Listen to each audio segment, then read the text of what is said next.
dengan masalah-masalah yang berkait dengan sakit puan. Masalah lukoria umpamanya, ataupun masalah keputihan.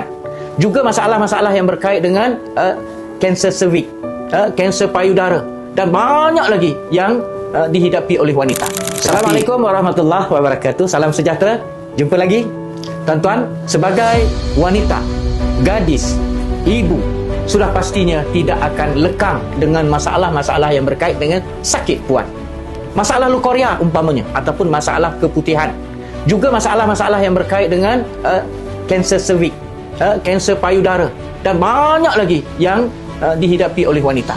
Tetapi untuk kali ini saya nak mengajak ibu-ibu di luar sana, wanita-wanita remaja di luar sana, agar menjaga mahkota yang paling berharga kepada wanita, iaitu Miss We. Tuan-tuan, beramal dengan satu remedi yang terhasil daripada gabungan manjakani dan juga sirih, antara menjadikan produk ini pilihan utama bagi wanita-wanita masa kini. Pencuci mutiara yang diasaskan menggunakan sirih dan juga manjakani, insya-Allah dapat membantu kesihatan miswi anda, terutamanya dalam merawat masalah yang dihidapi oleh wanita, terutamanya masalah lukoria ataupun penyakit keputihan.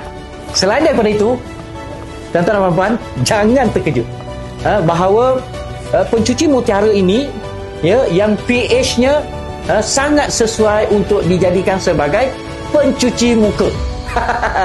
Pencuci muka, tuan-tuan, selain daripada penjagaan miswi, boleh menggunakan pencuci mutiara ini sebagai pencuci muka.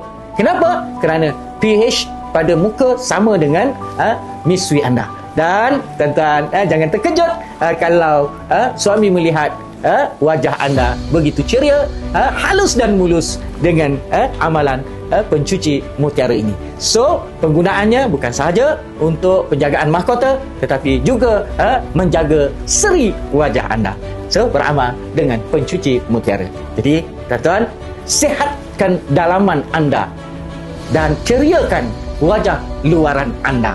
Dua-dua penting, terutamanya bagi pasangan suami isteri. Masalah lukoria ini bukan sahaja tidak digemari oleh anda sebagai wanita, juga sangat tidak digemari oleh pasangan anda, suami anda. Dan selain daripada itu, mampu menyihatkan miswi anda serta kekalkan kesihatan anjalan kepada miswi anda. InsyaAllah beramal dengan pencuci mutiara. Jumpa orang yang memberikan maklumat ini kepada anda, dan sila beramal dengan pencuci mutiara. Jumpa lagi. Assalamualaikum warahmatullahi wabarakatuh.